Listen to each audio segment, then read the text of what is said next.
So the big question is this: how do small business owners like us grow our leadership, develop our teams, and scale our business in a way that allows us to get our products and services out to the world, yet still remain profitable?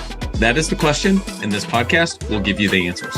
I'm Bradley Hamner, and this is the Club Capital Leadership Podcast.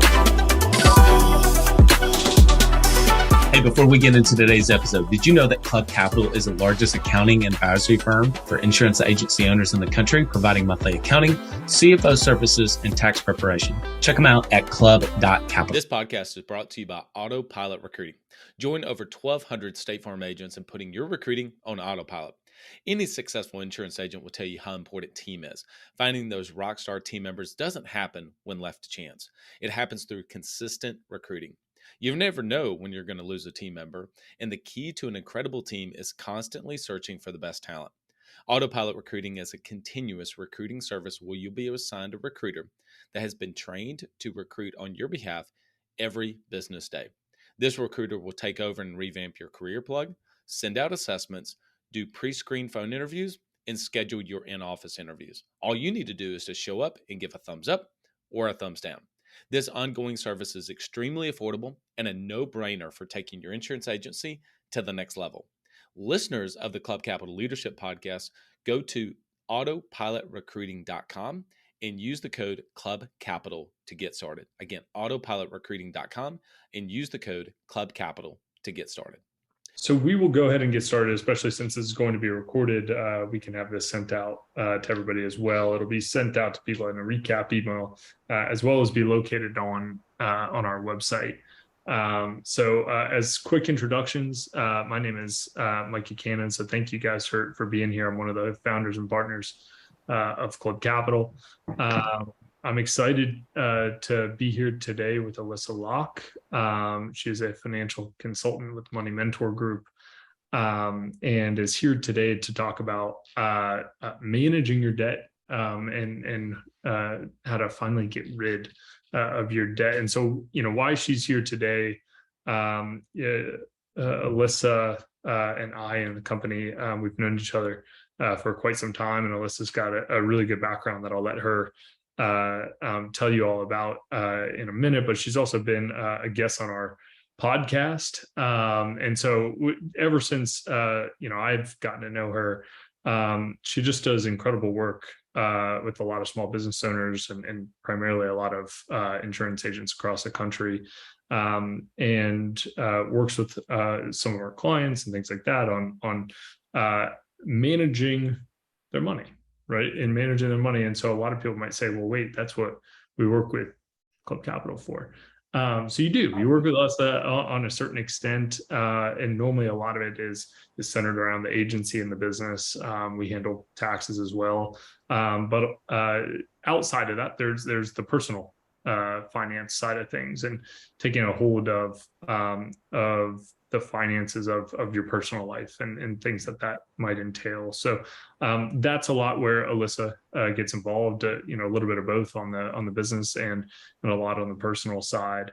And she's been doing this for quite some time, and has not only an entire program and a company around this, but a lot of what she'll share today. There's a ton of call them like tips and tricks that we went through this presentation a couple of weeks ago, and I learned a ton from it. And so I'm really excited to be able to bring it to all of our clients, and to be able to introduce Alissa to all of our clients as well, in case you might need some additional assistance from her and her team down the line. So Alissa, without further ado, I'm really excited to be able to have you with us today and host this webinar with you. So I'll turn the floor over to you now. Well, thank you. Thank you. I'm happy to be here. So let's get started. Welcome to Mastering Your Debt. My name is Alissa Locke, and as he said, I'm a financial coach with Money Mentor Group. I'm also a former State Farm agent and former sales leader at State Farm. And I'll share with you kind of my financial journey as to how I became a financial coach a little later on in our session today. But I will tell you, to be completely transparent, that I went from being a broke single mother in my early 30s to being able to retire early in my early 50s and become what I call work optional.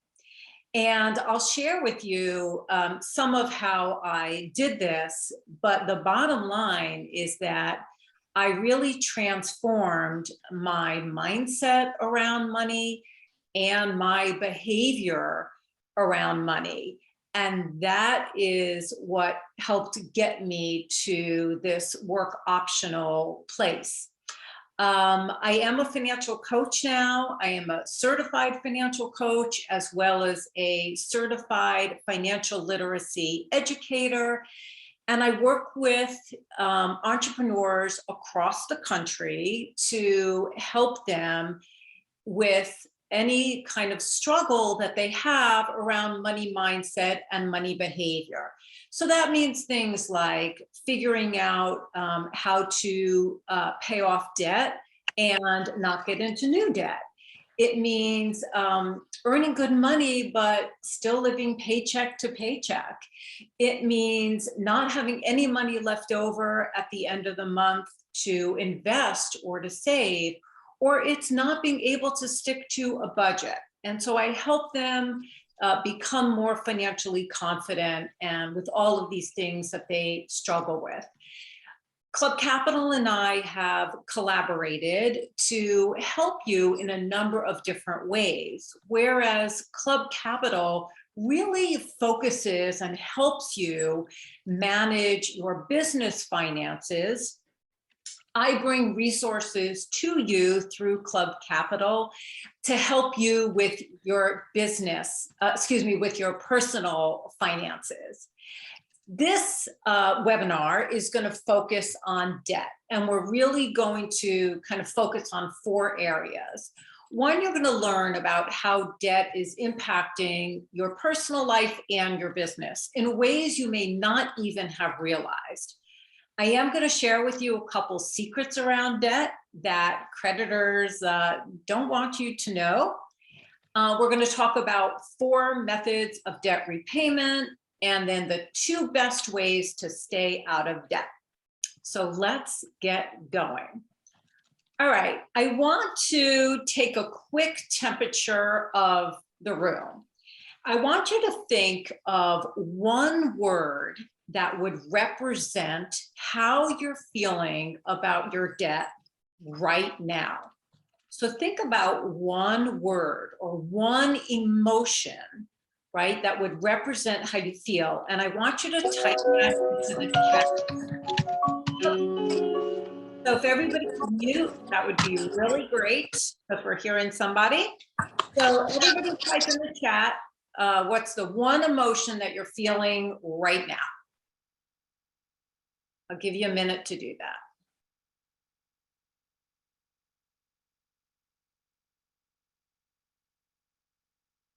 Okay, I'm not seeing anybody putting anything in the chat.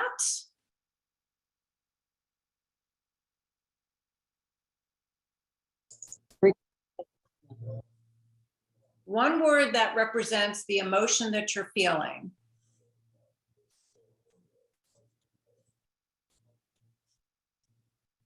Micah, oh, there we go. Okay. Overwhelmed, anxious, queasy. Oh yeah, those are all very common ones. All right, what else? What else? These are all super common. Anxious, yep, okay. Frustrated, yep. Oh, these are all super common. Okay, good. Well, thank you for everybody who participated in that. So my goal today is to, from the time that we, spend together learning and exploring the topic of debt, my goal is to help you turn whatever negative emotion your feeling around your debt right now and help you turn that around so that by the end of our time today, you feel a little more confident and optimistic about your debt. So I have to tell you that when I tell people I'm a financial coach, a lot of times what they say is, what is that?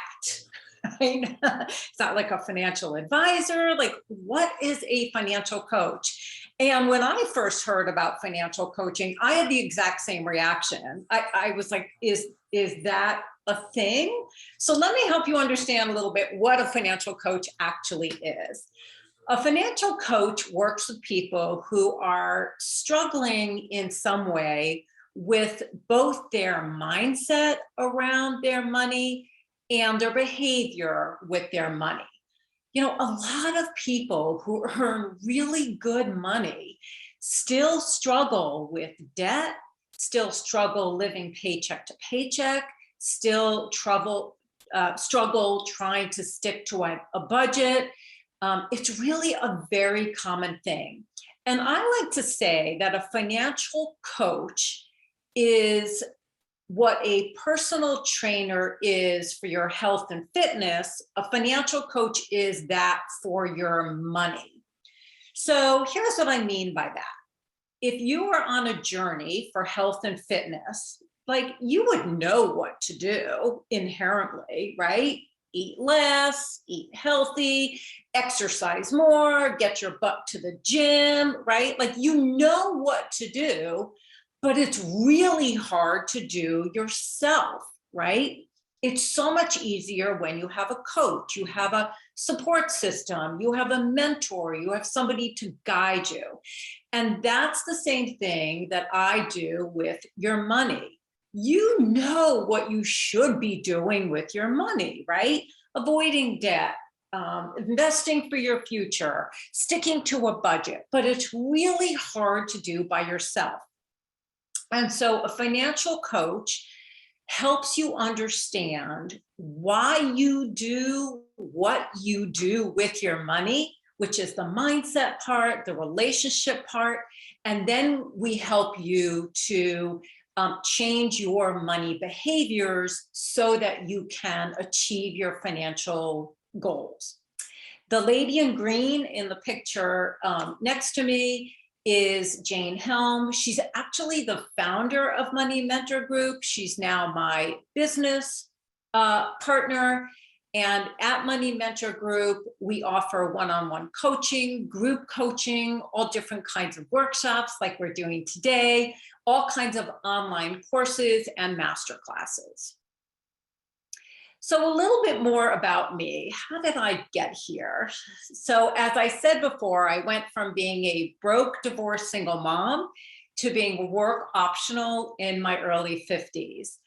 I was a serial entrepreneur my entire career. Being a State Farm agent was actually my fourth business that I ever had. And I have to say that I really credit a lot of what I learned about money management, both on the business side and the personal side, with my success as an agent. I was an agent in Northern Virginia for 3 years, and then I went into what they call State Farm leadership. I was an agency field consultant. I worked in the zone administrative office back when they had zones, and then became a sales leader in 2013 and was a sales leader until I retired from State Farm at the end of 2019 and became a financial coach shortly after. But I have to say that I wasn't always good with money. When I was that divorced single mom, I left that marriage with $60,000 of debt and zero savings, and really was living paycheck to paycheck. And it was a really scary time for me. I can remember staring at the ceiling night after night thinking, how am I ever going to be able to give my daughter the life that I want for her, right? How am I ever going to be able to send her to college? How am I ever going to be able to, save for retirement? And it was, really I felt defeated and I felt hopeless. And I just felt like, how am I ever going to get out of this mess? And I realized that if I didn't change my mindset around money, I would never change my behavior. So the first thing I did was I decided to become a real student of personal finance. I went to the library and I read every book I could possibly think of on credit and investing and real estate and starting a business and anything having to do with personal finance. I then put together a plan to pay off my debt. I put together a budget for myself, or as I like to call it, a spending and savings plan, because the budget, like the word budget, just didn't sound good to me. And I started to invest aggressively. And somewhere along the line, I got it in my head that if I could continue to do these things, I could actually retire early and enjoy life. And that became a personal goal of mine. So that's how I kind of got where I am today. So here's what I find as a financial coach when I work with entrepreneurs. Entrepreneurs are smart, savvy, intelligent people who know about personal finance, right? You know about money, right? You know what you should be doing: saving for emergencies, living below your means, avoiding debt, investing for the future. But why is it so hard to actually do, right? And I love this quote from Mike Tyson: everybody has a plan until they get punched in the face, right? When you started your agency, you had a plan, right? You wrote a business plan, you had a plan for how it was all going to be. And then, you know what, somewhere along the way, it all went awry, right? And it's very, very typical. So here's what agents tell me time and time again. I hear from agents, my income is unpredictable and it's constantly changing, as are my expenses, right? I never know what my paycheck is going to be, right, every 2 weeks from the company. And it makes it really hard to manage cash flow for my business and to budget my personal finances for my household. I also hear, I'm a new agent and I have to spend way more than I ever thought I was going to be on marketing and internet leads and team turnover. And the money just seems to be flying out the window. I also hear, every time I make more, I just seem to spend more and I can't quite seem to get ahead. This is actually called lifestyle creep, and it's a real thing, and it's very, very common. I very often will hear, well, I'm not even worried about my debt. I mean, it belongs to the business, right? It's not really my debt. Really? Maybe. Right? And I'm going to show you how no matter what the legal entity of your agency is, your debt is hurting your business. And I'm going to go into that in a lot more detail in a little bit. And then lastly, what I hear is, I have all this debt, especially from the early days of my agency, and I can't ever seem to get this debt paid off. There's just never enough money to go around. And the debt lingers and grows, and I'm just left feeling hopeless and defeated. So why is debt so bad anyway? I mean, isn't it the American way to kind of finance everything, right? I mean, we finance our homes, we finance our cars, we finance our college educations, we finance our vacations, we finance braces for our kids, we finance everything, right? Isn't that just kind of like what we do? Well, we're going to explore why debt is actually hurting you in more ways than you might even think about.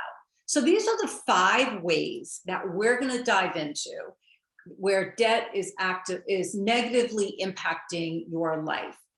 It has a negative impact to your credit score. We're going to talk about the true cost of debt. We're going to talk about how, because you have debt, you're missing a lot of opportunity to invest for your financial future. We're going to talk about the stress that it causes you and how no matter what the business entity or structure of your business is, it's hindering your business growth. So if you look at the chart on your screen, this is a chart from an organization, a nonprofit called the Credit Literacy Project. And if you look at the chart on the right, you'll see that the red, which is your debt, is responsible for a third of your credit score. So you may not have known this. But I want to tell you a couple of things that you probably did not have any idea about when it comes to the relationship between debt and your credit score. So here's the first thing. The higher your credit card balance is relative to the amount of credit you're allowed, the more it negatively impacts your credit score. So here's an example. Let's say you owe $5,000 on a credit card, and that credit card has the $7,000 limit. That's going to have a significantly more negative impact on your credit score than if you owed $5,000, but you have a $20,000 credit limit on your credit card. So the amount of debt in relation to how much credit you're allowed is going to impact that credit score. The second thing I wanted to kind of educate you on is when it comes to installment debt, how close you are to the loan balance, to the original loan balance, impacts your credit score. So if you have an installment loan, which could be a mortgage or it could be a car loan, at the beginning, when you're just starting to pay off that installment loan, it's going to have a pretty negative impact on your credit score. As you get closer, right, to the paying off the amount that you owe, it's going to lessen the negative impact on your credit score. And as you know, your credit score impacts not only the interest rate that you're going to pay when you go to do things like apply for a mortgage or apply for a car loan, but it can also impact where you live. So for example, if you're renting a house or an apartment, they may check your credit. So that could impact where you have the privilege of living. And most of you probably know your credit score can have an impact on your car insurance, right? So it impacts you in a lot of different ways. Okay, number two, the true cost of debt. So let's look at an example here, okay? Let's say hypothetically, you have a credit card balance of $15,000, not unheard of. And your credit card interest rate is 21%. Again, not unheard of. The minimum payment on a credit card balance of $15,000 is going to be between 1% and 2%. So that's going to translate to between $150 as a minimum payment and $300 as a minimum payment. But let's say this person is even paying more than the minimum balance, and this person is paying $400 a month, right? Well, if you look at the bottom of your screen, even if you don't put one more purchase on that credit card, you're going to end up paying over $8,000 in interest to pay off that debt. So that $15,000 credit card balance is actually going to cost you over $23,000. Everything you just bought became more expensive. So think about everything that you financed, your mortgage, your car loans, your student loans, your credit cards, everything just became a lot more expensive, and that's pretty scary. I have a lot of clients who, as we're working together on their spending and savings plan that we're putting together for them, I'll hear things like, I bought something because it was buy one, get one free, or BOGO as they call it, or I found this amazing sale, 75% off, so I bought it. And I'll say to them, okay, but you put it on the credit card that you're not paying off, so it's actually costing you way more than that sales price because it's just ending up on the credit card. So you got to be aware of the true cost of debt. All right, this is a big one, the missed opportunity to invest. So let's dive into this a little bit.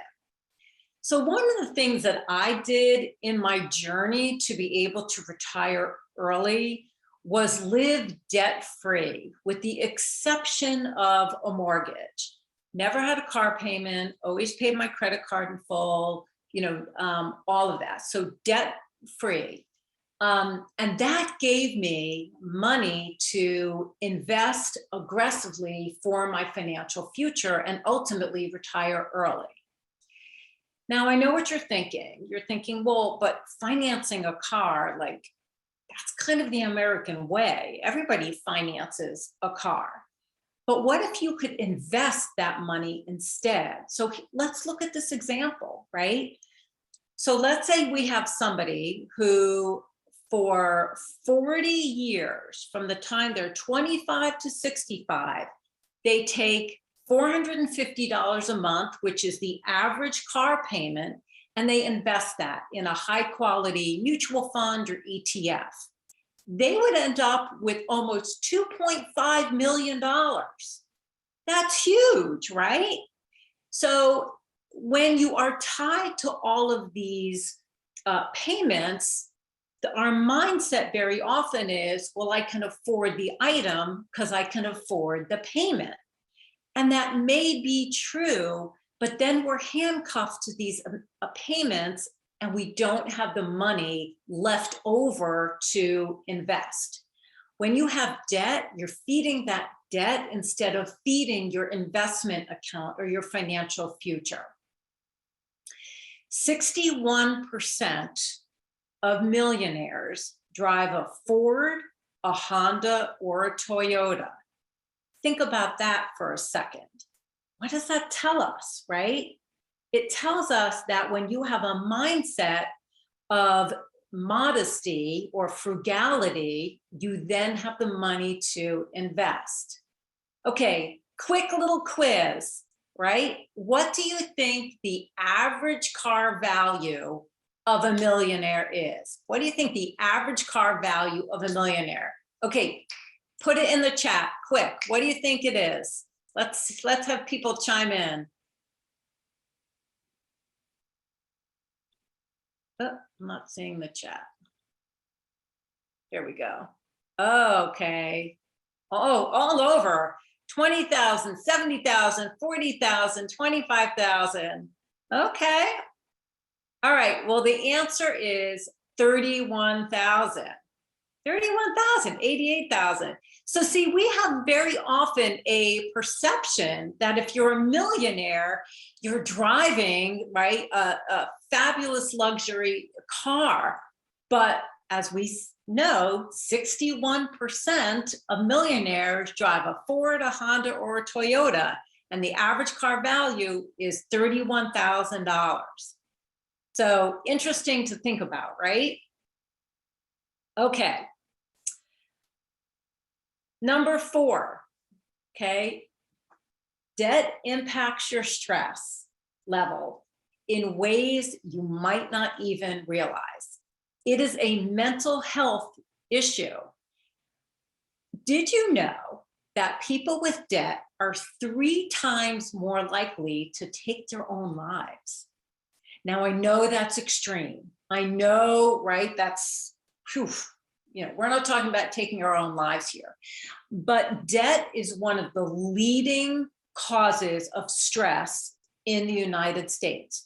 We also know that financial trouble is one of the leading causes of divorce in the United States.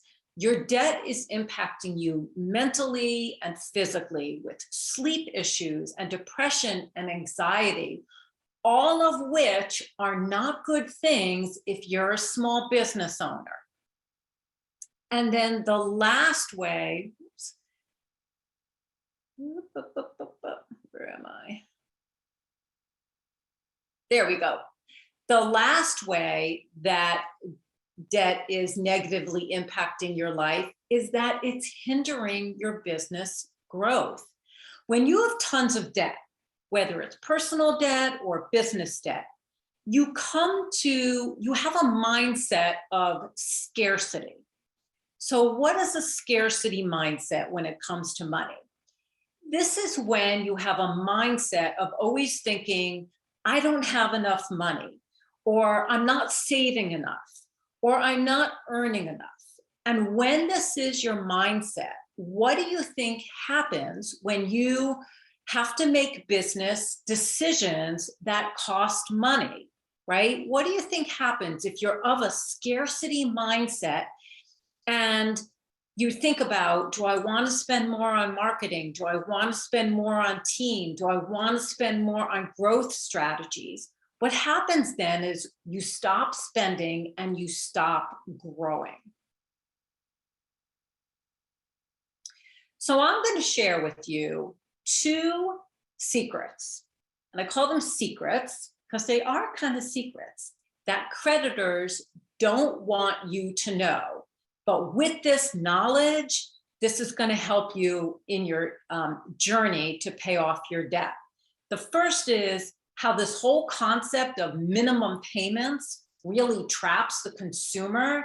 And the second is the impact of splitting your payment into 2. So let's dive into this a little bit. Okay. So first, let's define the minimum payment, just to make sure everybody's on the same page. You get your credit card bill, and on the credit card bill, it shows you the total amount that you owed, and then it also shows you the minimum payment that you have to pay that particular month in order to, keep the credit card company happy. So first, we need to understand how minimum payments are actually calculated. So there are 2 different ways that credit card companies will actually calculate what the minimum payment is that you are required to pay. One is just a flat percentage of the balance that you owe, typically 1% to 2%. The second way is a percentage plus a fee of some kind, okay? And you probably also know that these minimum payments fluctuate depending on the balance that you have. The lower the balance, the lower the minimum payment, and vice versa. But what you may not know is all of the factors that can dictate what the minimum payment is. So here's some examples. If you're late on a payment, the credit card company can change the percentage that they charge for the minimum payment, and your minimum payment might be more. If you exceed your credit limit, same situation. And they can change your percentage at will, as well as changing your interest rate at will. And so here's why it's a trap. When we see a number on our statement saying that we should pay X, our brain is wired to automatically think we should pay X. And so if the minimum payment is only 1%, right, and then we pay a little bit more, we think we're doing great, when in reality, we're really never getting ahead because we're paying, such a small amount. And so by suggesting this minimum amount, it's a trap, because even when we pay a little bit more, we're not paying enough. And so they condition us to pay a small amount. It only benefits the credit card company and not the consumer. Okay, here's a little brain teaser. if you have a $10,000 credit card balance and you only make the minimum payments each month, how many years do you think it will take you to pay off the debt? Put your guess in the chat. All right. How many years would it take you to pay off a $10,000 credit card balance if you just make the minimum payments? Okay, let's see. Let's see what people are saying. How many years? Put it in the chat.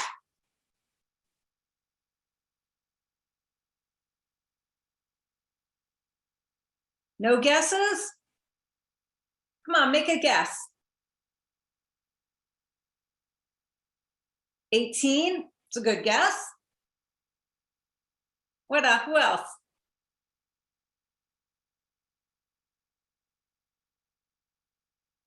Whew, you guys are a quiet group. All right, I'll tell you the answer. It's 7 years. 7 years. Yikes. All right. Well, it's better than 18. Yeah, it's better than 18. There you go. That is true. That is true. Okay, here's the second secret, the case for splitting your payment in two. So here's what I mean by splitting your payment in two. What do you think the impact would be of taking whatever you felt your monthly payment could be that you could afford? Let's just say in this case, it's $500 towards your credit card. And instead of making one $500 monthly payment, you make two $250 payments twice a month. So it's the same amount that you're allocating. You're just making the payments with twice the frequency. Well, I'll tell you, you will pay off your credit card faster and with less interest. So you're paying the same amount, but simply by splitting it up, you're going to save a ton of money. So why is this? It all comes down to how creditors calculate something called the average daily balance. So what is this average daily balance? Okay, put your math thinking caps on now. Here we go. It's the daily balance each day in the billing cycle multiplied by the finance charge divided by the number of days in the billing cycle. Oh my gosh, okay, let me tell you something. This kind of math makes my head spin, right? But I will tell you this. What they do is the interest from one day is added to the balance of the next day. So who does this benefit? Not you. It benefits the credit card company because this daily compounding generates more interest than if it was calculated monthly. But let's get back to how it helps you if you were to split up your payments. Let me show you a real life example, okay? All right, so person number one, right? There's a $1,000 credit card balance and they say, okay, all I can afford to pay this month is $600 toward my balance.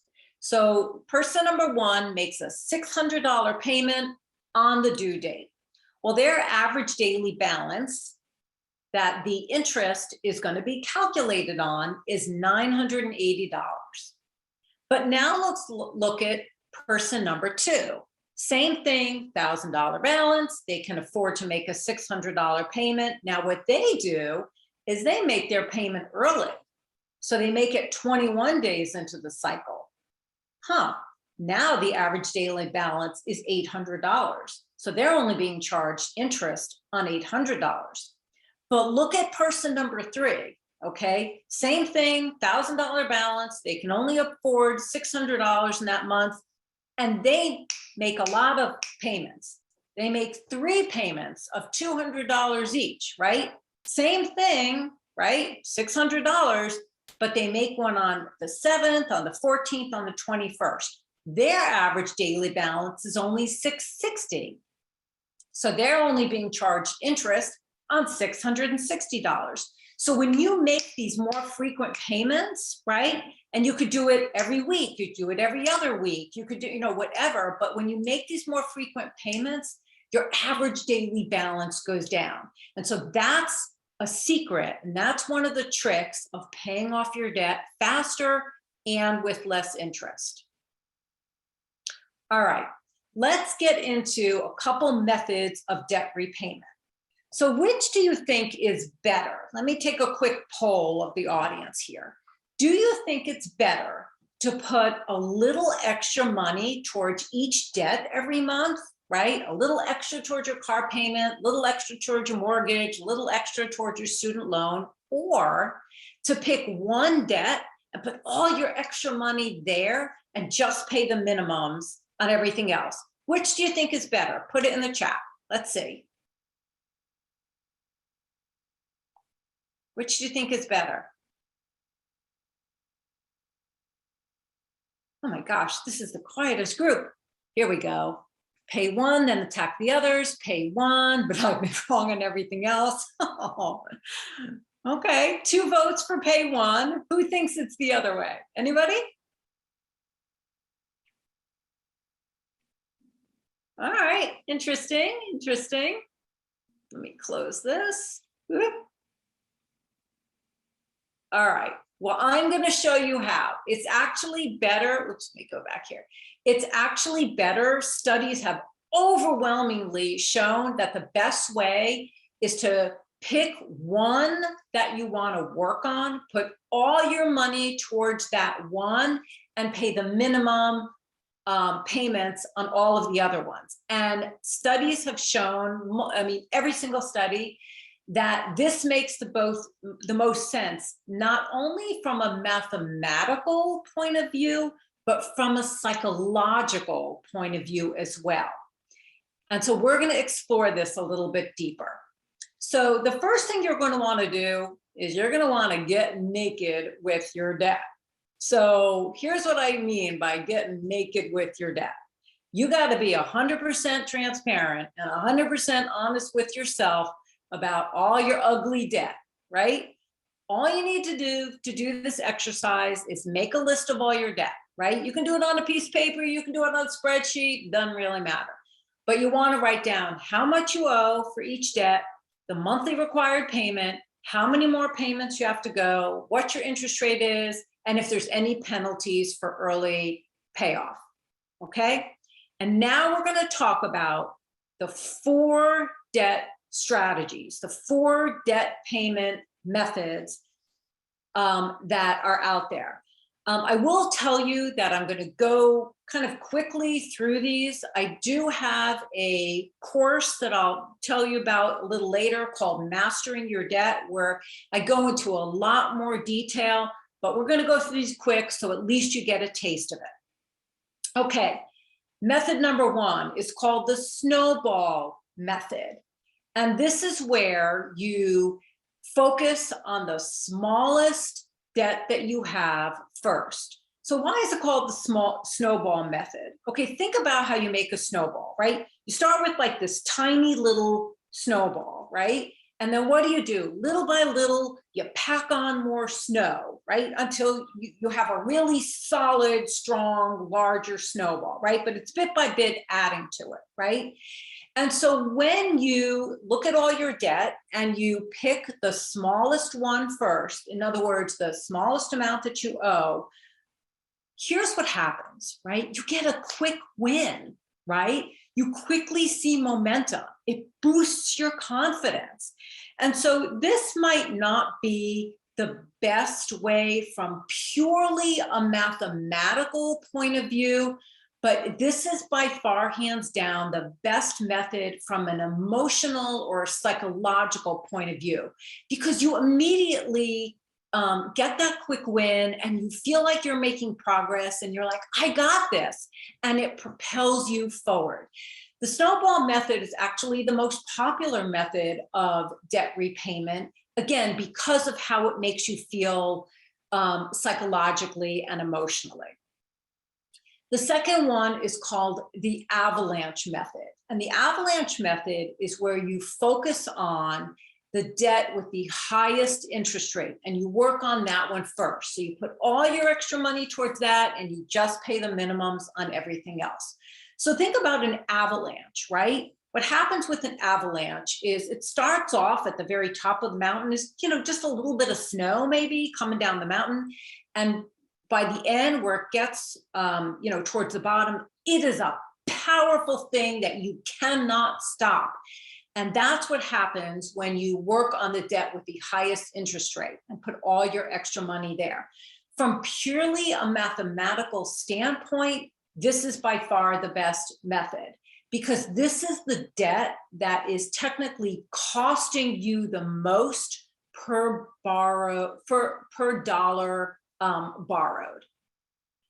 Okay, next we have the hangover method. Now, I, of course, would never admit to having a hangover, but I've heard, wink, wink, that it's awful.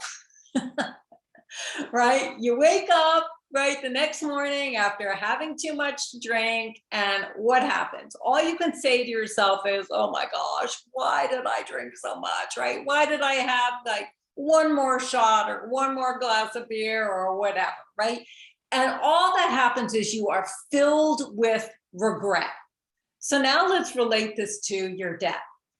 Is there a certain debt that every time you make that payment, all you can say to yourself is, why did I do this, right? Why did I buy that luxury car? Because now I'm stuck with this humongous payment every month. Why did I buy that really huge house? Because now I'm stuck with this huge mortgage every month, right? So pick the debt that is causing you like the most stress, the one that you regret the most, and work on that one, because that's the one that's going to alleviate the most stress for you. And then the last one is what I call the Goliath method, okay?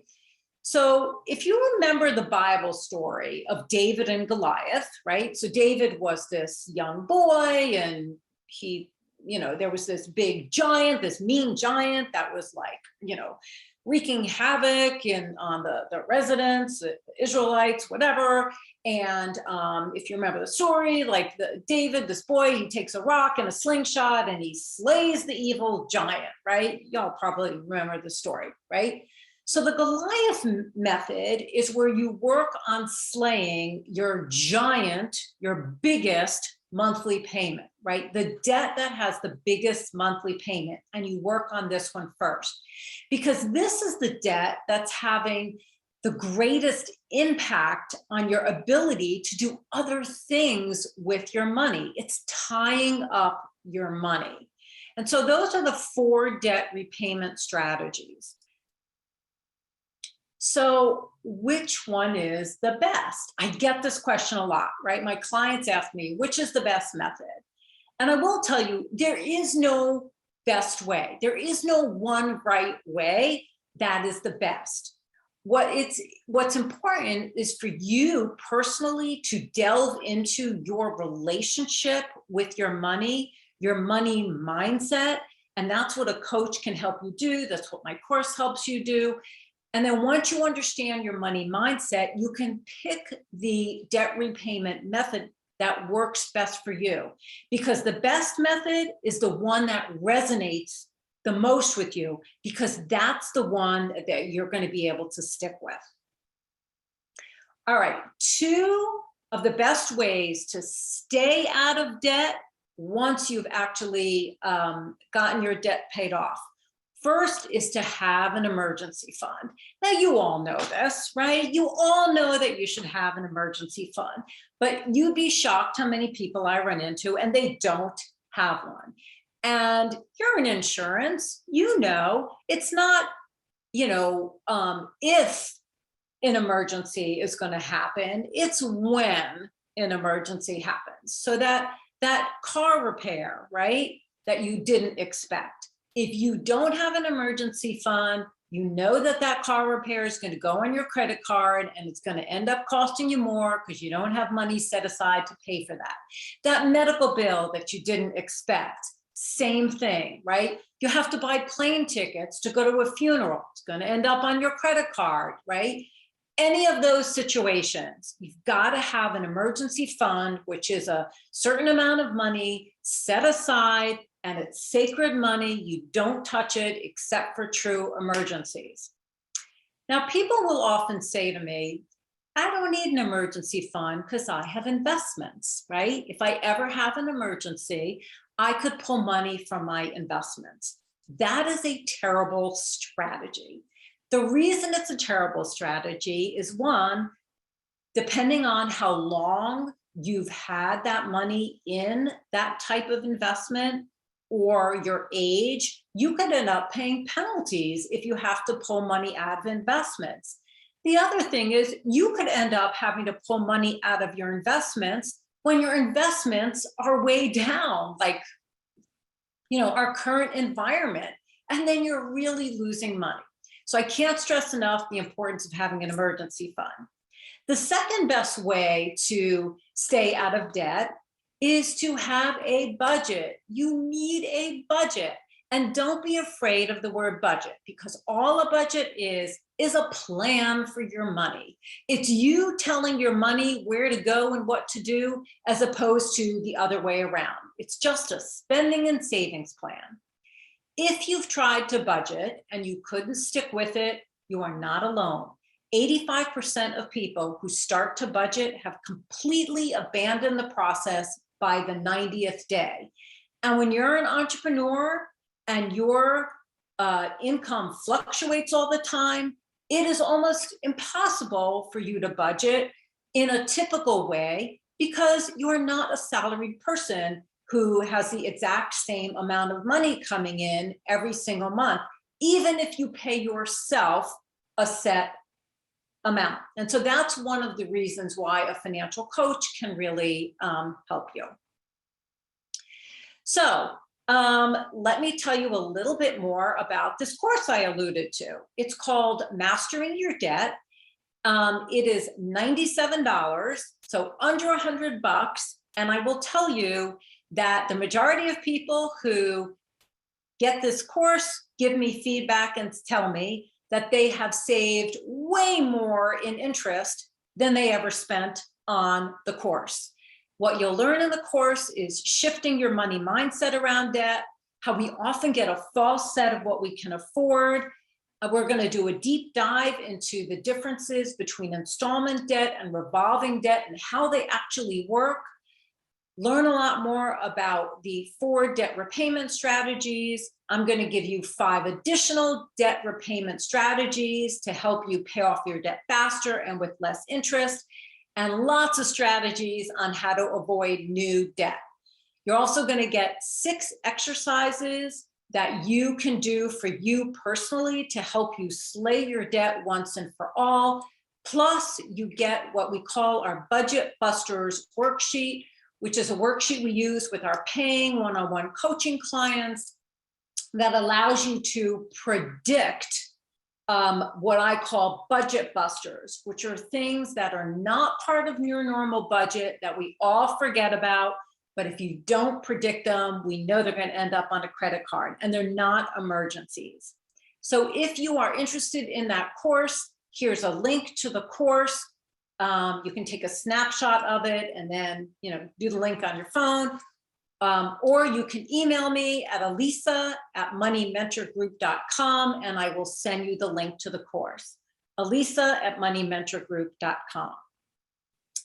Because of your work with Club Capital, as a benefit to you, because of our collaboration, I'm also going to send anybody who wants it free of charge an exercise that, again, we do with our private coaching clients to help you evaluate your financial decision making. And when you do this exercise, you start to see some patterns of how you make financial decisions.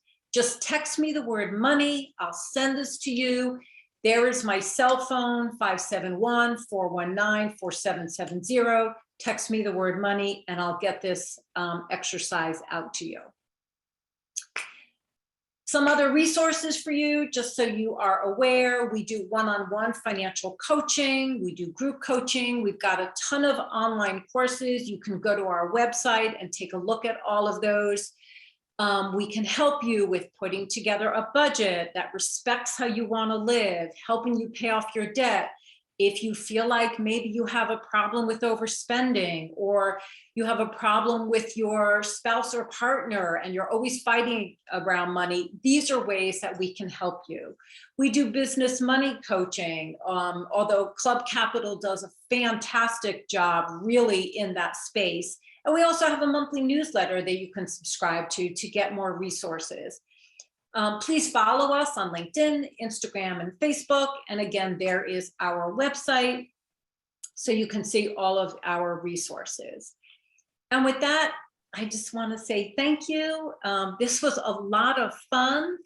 And Micah, I'll turn it back to you.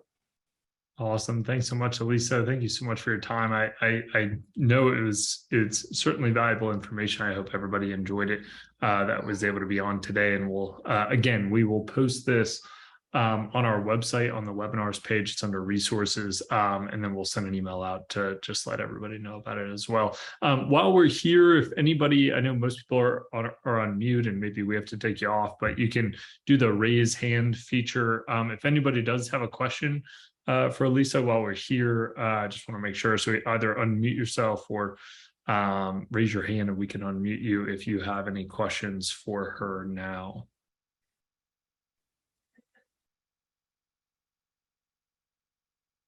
And if anybody has a question also, they can even email me. Happy to, Absolutely. Yeah. And so we will we'll include the information on how to get in touch with Alissa again in her in an email out to everybody. But Alissa, thank you so much again for this. I know this will not be the last time that we have you on. And I think a teaser, I think we might have some additional content that Alissa and Money Mentor Group might be able to provide in the future within some of the knowledge base of Club Capital as well. All right, everybody. Well, thank you for joining today. Bye, everyone. Everyone, thanks for having me. Hey, everybody. Take care. Bye. So the big question is this: how do small business owners like us grow our leadership, develop our teams, and scale our business in a way that allows us to get our products and services out to the world, yet still remain profitable? That is the question, and this podcast will give you the answers. I'm Bradley Hamner, and this is the Club Capital Leadership Podcast. Hey, before we get into today's episode, did you know that Club Capital is the largest accounting and advisory firm for insurance agency owners in the country, providing monthly accounting, CFO services, and tax preparation? Check them out at club.capital.